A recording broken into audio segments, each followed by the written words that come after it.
membaca surat Al-Fatihah. Silakan. Bismillahirrahmanirrahim. Alhamdulillahi Rabbil alamin. Bismillahirrahmanirrahim. Apa kabar semuanya? Sekarang Ibu mau tanya berapa orang yang tidak hadir dalam kelas ini hari ini? Berapa orang? Ada Al-Bala isi Ibu. Baik anak-anak, pada pertemuan kita hari ini, nah ya, seperti yang sudah Ibu sampaikan di minggu kemarin, di minggu lalu kita belajar tentang materi apa? Iman kepada qada dan qadar. Kemudian Ibu juga sudah menyampaikan kepada kalian bahwasanya hari ini kita akan bertemu pada materi baru, yaitu tentang seperti yang sudah tampil di layar kaca kalian, pernikahan dalam Islam. Nah, sebelum kita lanjut, pasti penasaran dong? Penasaran nggak? Mau nikah nggak? Mau nikah nggak? Kalau mau nikah harus tahu dulu ilmunya, gitu ya. Nah, tujuan pembelajaran kita hari ini, ya, kalian fokusnya hanya di bagian ketentuan pernikahan dalam Islam. Jadi ibu berharap kalian paham maknanya, kalian paham syarat dan rukunnya, kemudian kalian juga memahami hak kewajiban suami dan istri. Jadi menikah semudah itu tidak? Tidak, karena teorinya juga akan sangat banyak nih. Nanti kalian akan melihat sendiri sebanyak apa teori yang harus kita pahami. Kemudian ini Ibu mau bertanya lagi sama kalian berkaitan dengan materi kita hari ini. Nanti setelah permainan ini kalian akan menyimak video singkat dari saya, dan kalian juga harus bisa menjawab video yang diamati. Oke, siap ya? Ini namanya kertas. Namanya lempar apa? Bola kertas. Bola kertas. Kalau saya lempar, kalian cukup tepuk tangan satu kali. Ini saya hanya mau melihat siapa yang sudah konsentrasi dan duduk dalam pembelajaran kita. Kalau saya lempar, apa? Ya, kalau tidak dilempar, tidak tepuk. Oke, simulasi dulu ya. Ya, akan lanjutkan kalau sudah penayangan videonya. Ayo, silahkan kalian simak terlebih dahulu tayangan video berikut. Ya, harus konsentrasi, kan tidak tahu nanti akan siapa yang kena ya. Silakan. Ya, ini binti Edi Purnomo dengan mas kawin tersebut dibayar tunai. Mengucapkan janji suci sehidup semati merupakan gerbang awal perjalanan hidup baru bagi dua pasang insan manusia. Sebuah pernikahan sejatinya tidak hanya menyatukan dua pasang manusia, melainkan dua keluarga besar. Lantas, bagaimana menikah dalam pandangan Islam? Menikah merupakan sunnah Nabi Muhammad SAW yang pelaksanaannya sangat dianjurkan bagi umat Islam. Allah SWT dengan jelas mengatur tata cara membina sebuah keluarga baru bagi umat Muslim di dalam kitab suci Al-Quran. Tata cara tersebut mencakup mulai dari mencari pasangan, melamar atau mengkhitbah, akad nikah, memiliki keturunan, dan membentuk keluarga yang islami. Tadi udah nonton, sudah dilihat apa isinya? Sudah dilihat? Kalau udah punya jawaban diam dulu, jangan dulu menjawab, karena saya mau yang menjawab itu hasil dari permainan yang saya akan mainkan. Karena tadi nggak kehabisan ide buat cari mangsa. Baik. Udah berdiri, kalian pikirkan dari video ini sekarang. Menurut pendapat kamu tentang video ini itu apa? Pendapat pribadi aja lah.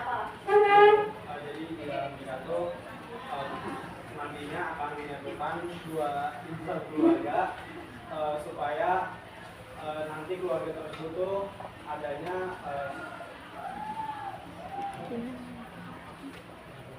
apa?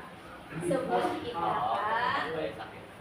untuk mencapai sakinah mawaddah warahmah. Oke. Nanti kalian itu paham tentang pengertian nikah, kemudian dasarnya, hukumnya, rukunnya, syaratnya, kemudian kewajiban dan hak suami istri, kemudian memiliki pasangan yang baik, tujuan dan hukum menikah, seperti itu ya. Saya hanya akan mengulas sedikit sebab setelah ini kalian akan saya berikan analisis terlebih dahulu dari beberapa hal yang ada dalam tujuan pembelajaran ya. Jadi kalian harus menganalisis sendiri. Nanti setiap kelompok saya akan bagi kalian menjadi 5 kelompok yang di dalamnya itu adalah menganalisis yang berkaitan tentang tujuan pembelajaran. Seperti itu. Silakan Sweet, yang menang nanti misah, yang kalah misah. Ayo, nama di mana? Tadi ya. Nah, berarti benar. Menyampaikan hasil dari diskusi kalian.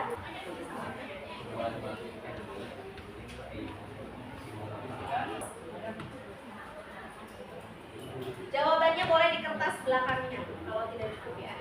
Jangan lupa diisi dulu identitasnya, nama kelompok, kelasnya. Baik, yuk kita lanjutkan. Silakan kelompok 1. Baik teman-teman, yuk kita lihat dulu sejenak. Ini pemaparan dari hasil diskusi kelompok 1. Kelompok 1 itu tentang kelompok pengertian nikah. Menjelaskan yang dimaksud pernikahan dalam Islam baik secara etimologi maupun secara terminologi. Jadi menurut pendapat kelompok kami yang tadi sudah didiskusikan, secara etimologi kata nikah itu berasal dari kata nakoha yang artinya itu berkumpul, menyatu dan juga bercampur, yang dimana artinya menyatukan dua keluarga menjadi satu. Gimana? Tadi kelompok lain sudah mendengar apa pengertian nikah? Apa katanya? Salah satunya saja, mau etimologi, terminologi yang kalian ingat pernikahan itu tadi pengertiannya? Apa? Yang kencang nih? Apa tadi? Menghubungkan dua keluarga dalam satu ikatan. Yuk, kelompok 2. Assalamualaikum warahmatullahi wabarakatuh. Waalaikumsalam warahmatullahi wabarakatuh. Di sini kami dari kelompok 2 akan menjelaskan tentang syarat dan rukun nikah. Di sini ada ada 3 soal. Soal yang pertama ada salah satu rukun nikah adanya wali nikah. Coba uraikan tentang syarat dan rukun nikah. Syarat nikah itu yang pertama kedua mempelai itu harus beragama Islam. Yang kedua tidak adanya hubungan mahram. Yang ketiga wali nikah yang sah. sekian dari kelompok kami. Terima kasih. Wassalamualaikum warahmatullahi wabarakatuh. Pertanyaan kedua tuh tadi, sah atau tidak pernikahan jika tanpa wali? Kalau laki-laki boleh-boleh aja, tapi kalau perempuan tetap harus ada wali nikah. Assalamualaikum warahmatullahi wabarakatuh. Waalaikumsalam warahmatullahi wabarakatuh. Perkenalkan, kami di sini dari perwakilan kelompok 3 akan menjelaskan tentang hukum nikah.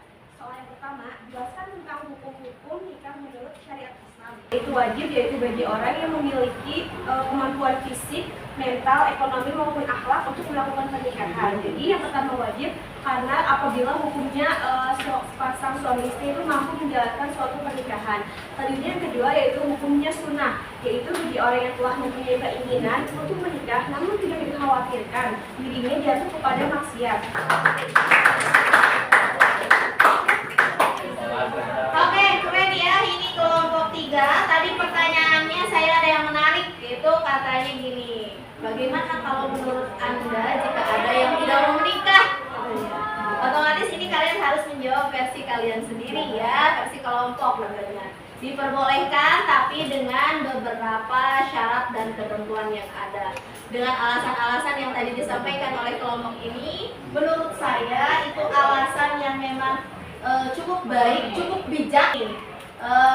Ibadah yang paling sempurna, jalan satu-satunya adalah dengan menyempurnakan dengan cara menikah. Kelompok 4. Assalamualaikum warahmatullahi wabarakatuh. Orang-orang yang termasuk melarang nikah, yang haram untuk dinikahi adalah ibunya ibu, ibunya ayah, ibunya nenek. Oke, terima kasih untuk kelompok 4 yang memaparkan tentang mahram ya. Oke, lanjut yuk kelompok terakhir, silakan. Assalamualaikum warahmatullahi wabarakatuh. Waalaikumsalam warahmatullahi wabarakatuh. Di sini kami akan menjelaskan hasil diskusi kelompok 5 mengenai yang pertama, yaitu ada dijelaskan Undang-Undang Pernikahan Nomor 41 Tahun 1974. Yaitu ialah ikatan lahir batin antara seorang pria dan wanita sebagai suami istri dengan tujuan membentuk keluarga atau rumah tangga yang berbahagia dan kekal berdasarkan ketentuan yang Maha Esa. Assalamualaikum warahmatullahi wabarakatuh. Oke, yang terakhir ini tentang undang-undang. Kenapa? Nah, ini undang-undang tentang pernikahan gitu ya. Bahwa saya di negara kita itu memang pernikahan itu ada dasarnya. Jadi nggak sembarangan, nggak main nikah-nikah aja ya. Ada aturan hukumnya, ada payung hukumnya. Bukan hanya dalil secara syariat saja gitu ya. Perintah kita untuk menikah, berpasang-pasangan itu udah familiar ya di dalam surat Ar-Rum ayat 21. Baik teman-teman, nah sudah semuanya menyampaikan materi dengan baik. Saya juga sudah mengulas kembali, kalian juga sudah menyelesaikan tugas di LKPD dengan baik. Yang terakhir adalah saya mau melakukan asesmen secara lisan. Udah gak aneh kan kalau pembelajaran Muteni itu biasanya diakhiri dengan pertanyaan-pertanyaan secara pribadi untuk kita tahu sejauh mana kalian menyimak dan memperhatikan pembelajaran kita dari awal sampai akhir. Siapa yang mau duluan? Setiap kelompok. Udah duluan. Salah ya. Kalian kelompok berapa? Apa saja sih kewajiban suami? Saya rasa dari semua pemaparan hal kewajiban suami mah bisa diutarakan lah. Ayo, siapa yang menjawab duluan? Dari mana? Dari sini, dari sini. Oh, dari sini. Boleh. Apa saja? Memberi mahar yang baik, dari suami yang baik. Terus? Kelompok berapa? Lu kelompok 1 ya? Apa saja kewajiban seorang istri? Apa dong? Oh, dari sini. Boleh. Apa saja kewajiban istri? Terus? Terus pertanyaan-pertanyaan yang ada. Gimana pelajaran kita hari ini tentang pernikahan? Menarik tidak? Menarik. Terus mau nggak nikah? Mau. Udah ada calonnya? Ya, satu hal yang ibu ingatkan lagi kepada kalian, terutama pada kaum akhwat ya yang perempuan, jangan takut untuk jangan takut ya. Pernikahan yang didasari dengan bekal agama yang baik, dengan pemahaman yang baik, insya Allah tidak menjadi pernikahan yang menakutkan. Berita-berita di luar sana anggaplah menjadi pembelajaran berharga, tapi bukan untuk kita menimbulkan rasa takut untuk menikah, gitu ya. Jadi jangan merasa trauma meskipun misalnya orang terdekat kita mengalami, itu jadikan pelajaran berharga. Kata Ali bin Abi Thalib, ada 2 hal dalam hidup. Yang pertama, bisa jadi itu sebuah kebahagiaan. Yang kedua, bisa jadi itu adalah sebuah pengalaman. Ya, jadi hidup kita itu hanya dihimpit dengan dua hal tadi. Yang pertama kebahagiaan, bisa jadi pernikahan itu menjadi sebuah kebahagiaan. Tapi bisa jadi juga pernikahan tersebut menjadi sebuah pengalaman. Baik buruknya itulah kehidupan. Oke teman-teman, sekian pembelajaran kita hari ini. Semoga bermanfaat untuk kita semua. Sebelum kita akhiri, Ibu ucapkan banyak terima kasih kepada kalian sudah sangat semangat luar biasa. Mudah-mudahan di pelajaran kita berikutnya tetap dalam posisi semangat seperti hari ini. Oke, kita tutup pembelajaran kita dengan membaca hamdalah bersama.